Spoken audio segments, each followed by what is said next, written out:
Hey, salut tout le monde, c'est Tony, j'espère que vous allez bien, moi en tout cas ça va super. Aujourd'hui on se retrouve pour une nouvelle vidéo un petit peu spéciale. Ça ne va pas être une vidéo gaming comme la dernière que j'ai réalisée. Ça ne va pas être une vidéo humoristique comme le thème de ma chaîne finalement. Mais une vidéo un petit peu spéciale, vous l'aurez sûrement lu dans le titre. Cette vidéo concernera l'énigme d'Antoine Daniel, plus précisément appelé le mystère des internets. Et pour ceux qui ne sauraient pas, il y a un mystère autour de What the Cut. Ceci sera une vidéo récapitulative, car il faut savoir que dans cette énigme, il y a énormément de pistes, notamment des fausses. Je voudrais tout simplement faire un gros résumé assez simple et assez compréhensible pour qu'un maximum de personnes assimilent le mystère.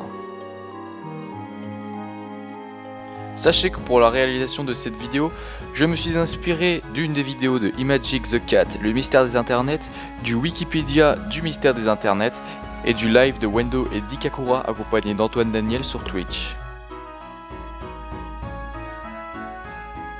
Allez, c'est parti, sortez le popcorn, on y va. Tout commence le 9 janvier 2013, lorsqu'Antoine Daniel met en ligne son 18e épisode de What the Cut. Salut bande de pourriture de chiasse dégueulasse, diarrhée vivante, suceurs de bites immondes, larves noirâtres d'asticots dégénérés. Bonne année. Si on regarde bien, à un moment dans la vidéo, une lettre subliminale apparaît. Il s'agit d'un M. En dessous de celle-ci apparaît un ordre. Il s'agirait de la première lettre d'une série de 13. Et c'est ainsi que sur les 13 épisodes suivants de What the Cut, une lettre subliminale apparut.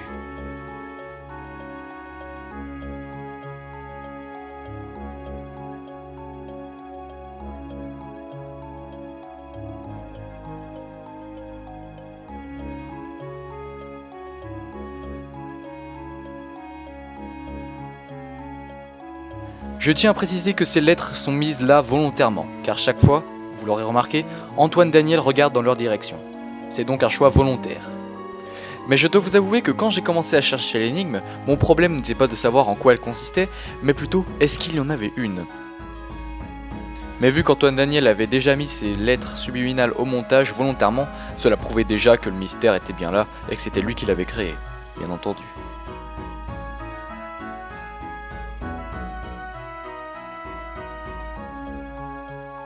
Pour ceux qui voudraient plus de preuves comme quoi l'énigme est créée par Antoine Daniel, voici un extrait de live où il l'avoue, mais ce n'était plus un secret.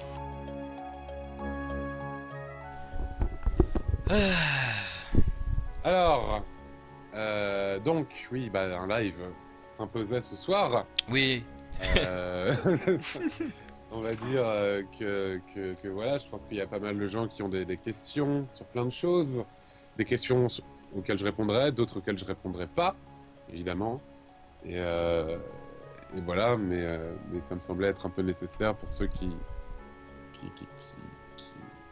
sont intéressés sur certains sujets. Enfin bref, je pense que vous voyez très bien de quoi je veux parler. Bien sûr. On t'a demandé, en fait, après je sais pas si tu peux répondre à ça parce que je sais pas, mais genre, pourquoi est-ce que t'as créé cette énigme, genre, du coup, est-ce que répondre à cette question serait donner la réponse ou le truc, alors faut savoir que ça sera certainement une des seules fois où je vais en parler parce qu'à chaque fois qu'on me posait la question, j'ai toujours éludé le truc et je n'en parlerai jamais dans les 29 ou les trucs comme ça. Et j'en parlerai pas en convention et certainement dans d'autres lives la prochaine fois qu'on m'en parle, je pense que je redirai les mêmes questions, la même réponse que d'habitude qui est je ne vois pas de quoi vous voulez parler. Mais vu que aujourd'hui il s'est passé plein de trucs à ce niveau-là, je vais en parler. Donc pourquoi j'ai créé l'énigme des lettres subliminales de What the Cut, parce que c'est quelque chose que j'aime beaucoup, qui est ce côté un peu jeu de piste, un peu recherche sur internet. Il y avait pas mal de trucs, enfin pas mal, il y avait certains trucs qui m'avaient marqué, qui existaient déjà avant, et ça pouvait permettre de créer quelque chose d'un peu, comment dire, d'un peu différent de ce qu'on peut voir sur Internet, en tout cas en France. Je crois pas qu'il y ait beaucoup de trucs comme ça en France. Salut c'est cool avait fait ça pour leur album. Ah oui, certainement.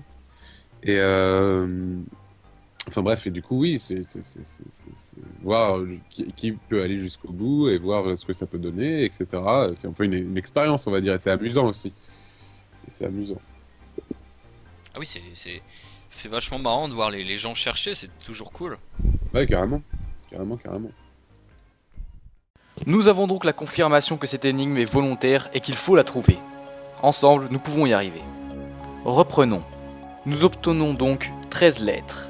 Précisément M, K, H, X, A, R, Z, Y, I, F, K, T et enfin Z.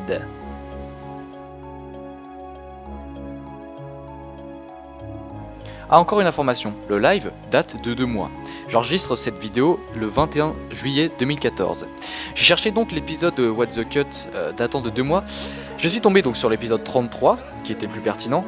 Et j'ai donc remarqué qu'à 7 minutes 28, lors d'un screenshot de l'écran d'ordinateur d'Antoine Daniel, un onglet est ouvert avec justement toutes les lettres que je viens de vous présenter. Donc voilà, ça renforce encore plus le fait qu'il essaie de vraiment nous montrer que l'énigme est bien là.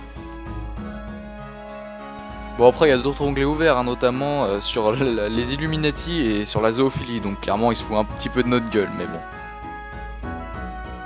A partir de maintenant, la vidéo va se diviser en 3 parties. J'évoquerai les pistes qui ne sont plus valables et qu'il faut arrêter de chercher, mais j'évoquerai également les pistes qui sont valables et qu'il faut approfondir. La première partie concernera Future Doom. La deuxième partie concernera les lettres mises par Antoine Daniel et ce qu'on peut trouver autour. Et la troisième partie concernera Stingray Transmission.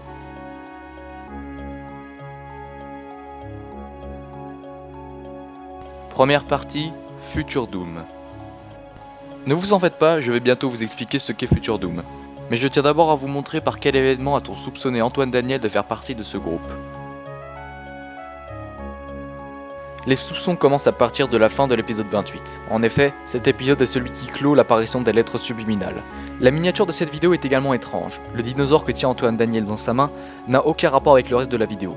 Nous verrons ça plus tard. Mais pourquoi cette fin a-t-elle créé des soupçons? Elle est étrange, certes, comparée aux autres fins de What the Cut, mais elle contient des images subliminales encore une fois. Je vous laisse le plaisir de la regarder, et je commenterai après. D'ici là, portez-vous bien, et à très bientôt.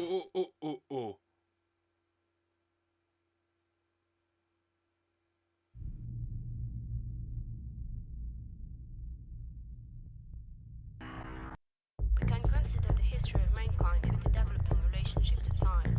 Invention of the clock in the Renaissance gave birth to the industrial age and the culture of scheduling and productivity. Deeper change expressed as people culture of pastime, culture of technology and computer-programmed logic. Old world values was gone with technology faster than he thought, but in the new world was, for the most part, got no architecture or program. Voilà. Étrange, n'est-ce pas? Moi en tout cas elle me fait stresser cette fin. Mais maintenant, analysons tout ça. Vous l'aurez sûrement vu, on remarque assez bien la dernière lettre subliminale qui apparaît. Mais ce n'est pas ce qui nous intéresse pour l'instant. Actuellement, ce qui nous importe, c'est le symbole qui apparaît très rapidement vers la fin. Je vous fais un arrêt sur image. Étrange symbole, n'est-ce pas? D'après les recherches, les paroles auraient été rajoutées par Antoine Daniel, et ce symbole est le logo de Future Doom. Mais ce n'est pas tout. Durant cette fin, on peut voir des extraits vidéo utilisés dans des clips de Future Doom. Pourquoi des clips? Tout simplement parce que Future Doom est un groupe de musique. Mais cela s'apparente plus à une secte, basée sur la religion du futur, ou par la domination de l'homme par les ordinateurs. Ça a un aspect vraiment très glauque, je dois vous l'avouer. Voici leur chaîne YouTube. Flippant, n'est-ce pas? En tout cas, moi j'aime pas du tout. Si on traduit rapidement, on peut lire dans la description ce que je vous ai dit auparavant. Je vous fais un zoom et je vous laisse traduire par vous-même si vous en avez envie. Oui, ces mecs ont un Instagram et j'irai jamais voir. Les extraits vidéo utilisés dans la fin de l'épisode 28 sont tirés d'un clip nommé Burn the Knowledge. Ce clip est tellement stressant que je n'arrive même pas à le voir. Moi, il me fait vraiment flipper, regardez-le si vous voulez, mais moi j'aime pas du tout. Mais à partir de là, on ne peut pas en dire plus. On peut effectivement remarquer que l'épisode 18 de What the Cut amenant la première lettre subliminale est sorti exactement à la même date que la première vidéo de Future Doom sur la chaîne. Est-ce une coïncidence? Je n'en sais rien. C'est effectivement assez étrange, mais Antoine Daniel met bien le point là-dessus. Il n'a rien à voir avec Future Doom. Voici l'extrait du live où il en fait part. Et on n'arrête pas aussi de te demander, est-ce que tu as un lien avec Future Doom et aussi bonjour Fujisgo? J'ai déjà dit à propos de Future Doom, je comprends parfaitement les rumeurs autour de Future Doom. Attends, Oui. Ika, tu joues avec ton micro ou Non, c'est moi, ça doit être moi, pardon. Ah non, non, non, mais Ça doit être moi, D'accord, ok. ça doit être- non, je n'ai pas de lien avec Future Doom. Voilà. Et je sais que des gens, quand je dis ça, disent ah oui, mais tu fais des fausses pistes, etc. Mais non, je ne fais pas de fausses pistes. Faire des fausses pistes, je trouve ça pas très intelligent. J'aime bien faire des vraies pistes, mais qui sont des pistes un peu cachées quand même. Bien sûr. Mais pas des, je ferais pas de fausses pistes. Antoine, tu ne peux pas nier le fait que tu fais ou que tu as déjà fait partie des Futurs Doom. Non, mais je le nie totalement. Oui, Je s'il n'ai le dit, jamais- c'est que c'est pas vrai. Et puis, Je n'ai jamais fait. Je n'ai jamais eu de lien avec ces gens. oui, et puis pourquoi tu le cacherais? Je dis, on s'en bat Oui, les voilà. couilles. Bah, surtout que Voilà. c'est pas de l'ironie que de le nier maintenant, faut pas voir ça comme ça non plus, j'ai vu ça beaucoup sur le forum. J'aurais aucun intérêt à vous envoyer sur des fausses pistes, c'est pas amusant. Voilà. Et moi je veux que ce soit amusant. Bah ouais. Je fais ça parce que c'est amusant, parce que c'est rigolo, parce que c'est quelque chose qui est un peu captivant, tu vois. Et c'est pour ça, je trouve ça dommage que le topic ait été lock sur le 15-18, parce qu'il y avait des gens très intelligents dedans qui.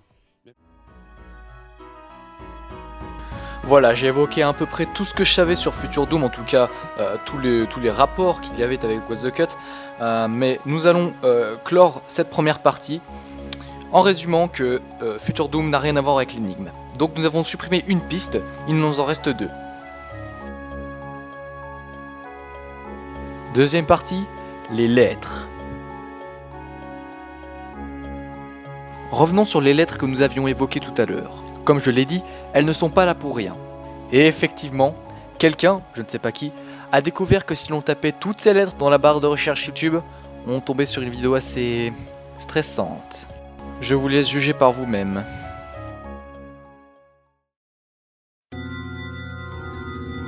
Bonjour. Aujourd'hui, nous allons répondre à cette question. Comment être heureux? Le bonheur est un état d'âme positif dans lequel on se retient satisfait. Quand on est heureux, on est donc satisfait. Beaucoup de personnes désirent atteindre ce niveau. C'est pourquoi, moi, je vais essayer de t'aider. La première chose à faire est de profiter du beau temps. Moi, je vais me balader dans le parc. C'est beau, le parc. Je m'amuse beaucoup dans le parc. Cela me rend heureux. Fais comme moi. Va te promener dans un lieu tranquille, comme le parc. Si tu n'aimes pas la ville, va te promener dans la campagne. Tu seras seul dans la campagne. Tu seras donc tranquille. Comme moi. Regarde, ici, je suis heureux. Bon, désolé, je l'arrête là, la vidéo dure encore 30 secondes après la coupure que je viens de faire. Voilà, c'est vraiment très glauque, vous pouvez le voir. Mais qu'est-ce qu'il y a à déchiffrer dans cette vidéo? Tout d'abord, la vidéo a été mise en ligne par Videvo Productions. Quand on regarde sa chaîne, on y trouve des vidéos assez spéciales effectivement, dont une où le titre est François Byzantin, le canton de Vaud. Après quelques recherches, on apprend que François Byzantin est celui qui a créé la chaîne Videvo Productions. Videvo Productions et François Byzantin sont donc liés. Mais revenons sur notre vidéo bizarre. Nous ne pouvons en retirer qu'une chose. Enfin, deux. De un, elle est glauque, ça on le savait. Mais, à plusieurs reprises, François Byzantin, le créateur de la chaîne, s'assoit à un arrêt de bus nommé Morasco Petla. Étant donné que cela apparaît plusieurs fois, c'est assez suspect, il faut reconnaître. Et, encore une fois, en tapant Morasco Petla sur YouTube, on tombe sur une chaîne encore plus étrange. Déjà, le signe du communisme sur la bannière ne nous apporte pas forcément confiance. Mais le plus intriguant, ce sont les vidéos. En effet, sur cette chaîne, il y en a 4. Mais dans 3 d'entre elles, on peut clairement reconnaître la voix d'Antoine Daniel. Je vous laisse juger par vous-même.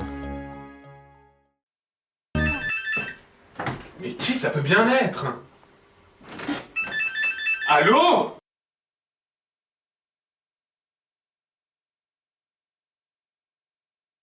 Voilà, vous l'aurez largement remarqué, c'est la voix d'Antoine Daniel. Faut-il en conclure des choses? Je ne sais pas, je vous laisse admirer les autres vidéos. D'où Jésus. Encore plus étrange, n'est-ce pas? Moi je trouve que depuis internet le monde est plus drôle, donc j'irai plus, donc je suis plus heureux. Putain, on dirait la vidéo de François Byzantin sur comment être heureux. Ceci est un extrait du live dont je m'inspire pour faire cette vidéo.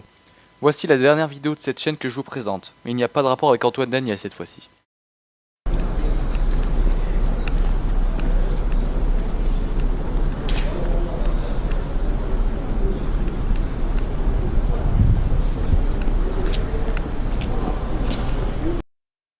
Donc voilà, c'était toutes les vidéos de cette chaîne, elles sont assez étranges, vous l'aurez vu. Si vous n'avez pas reconnu le personnage, enfin la personne qui est sur la dernière vidéo que je viens de vous présenter, c'est François Byzantin. Hein. Donc mon hypothèse, Moras Copetla et François Byzantin sont liés. On peut en conclure donc que François Byzantin, Vidéoproduction et Moras Copetla sont la même personne. Mais après, qu'est-ce qu'il y a à en tirer de toutes ces vidéos que je vous ai présentées? C'est vrai qu'il y a des rapports avec Antoine Daniel, c'est assez étrange, mais que font-ils en tirer? On peut remarquer que sur la chaîne de François Byzantin, il y a beaucoup de vidéos étranges, notamment sur la création d'un personnage s'appelant TPGG, TP étant les initiales de Tout-Puissant. En fait, François Byzantin est quelqu'un qui a créé totalement plein de choses, notamment un pays qu'il appelait Awawax, et qu'il a tout créé, allant des villes, des infrastructures, des routes, tout. TPGG, drôle de personnage. D'ailleurs, il est cité dans un des What the Cut par Antoine Daniel. C'est l'épisode 30, à 10 minutes 18. Regardez. Sur mon torse l'autre soir, j'ai gagné 4 millions d'euros au loto.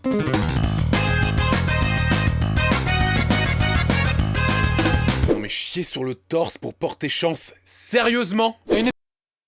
Je vous fais un arrêt sur image si vous ne l'avez pas vu. Eh oui, il est dans le faux générique. Mais voilà, c'est vraiment... Antoine Daniel veut vraiment faire des fausses pistes pour que tout le monde se trompe. Si je dis ça, ça veut dire que François Byzantin et tout ce qui tourne autour, Moras Copetla, Vidéoproduction, c'est faux. Vous allez rager, mais tout est quasiment faux, en tout cas une partie. Et oui les amis, si l'on regarde bien dans la vidéo Comment être heureux, un code binaire apparaît. Et ce code binaire, traduit grâce au logiciel, veut dire « je vous ai trollé ». Enfin, je vous troll plutôt, on s'est bien fait avoir.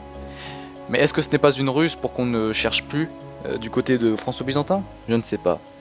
Dans tous les cas, si c'est vrai, François Byzantin, si tu regardes cette vidéo, tu es le plus gros trolleur des internets. Bravo à toi. C'est quelqu'un, si tout ça est vrai, qui a vu avant tout le monde les lettres subliminales, qui a fait des vidéos en conséquence, juste pour lancer sa deuxième chaîne Vidéoproduction. François Byzantin est vraiment très très fort. Mais je ne sais pas s'il a un lien avec Antoine Daniel. Cela se vérifiera plus tard. Pour l'instant, passons à notre troisième partie, Stingray Transmission. Ah, et encore une dernière chose. Dans le live, Antoine Daniel dit que François Byzantin est malin. C'est vraiment très étrange comme phrase.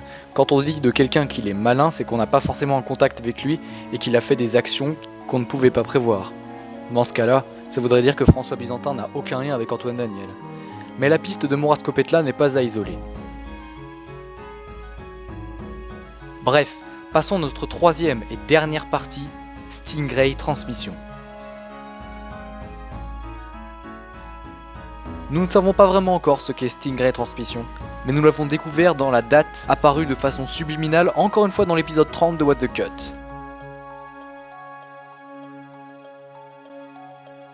Et oui, vous l'avez vu comme moi, la date indique le 17/05/2014. Après l'apparition de cette date, l'attente fut très longue. En effet, l'épisode 30 de What the Cut est sorti le 15 janvier 2014. Il a fallu donc attendre 4 mois. Mais que s'est-il passé ce jour-là ? Eh bien c'est très simple. Le 17 mai 2014, date tant attendue, apparaissent la chaîne YouTube Stingray Transmission et le compte Twitter associé The Stingray Echo. Le rapport très suspect, c'est qu'Antoine Daniel a été le premier follower sur Twitter de Stingray Echo. Pendant le live, Antoine Daniel confirme implicitement que c'est une bonne piste. En anglais, Stingray définit Ray. C'est d'ailleurs leur logo. Mais ce n'est pas ce qui nous intéresse.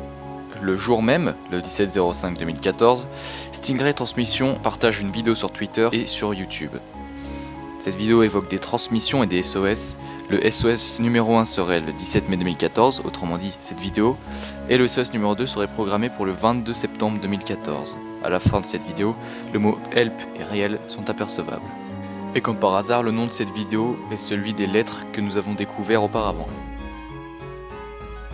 Je vous laisse découvrir ça rapidement.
Voilà, j'ai arrêté un petit peu avant, vous voyez que c'est vraiment bizarre.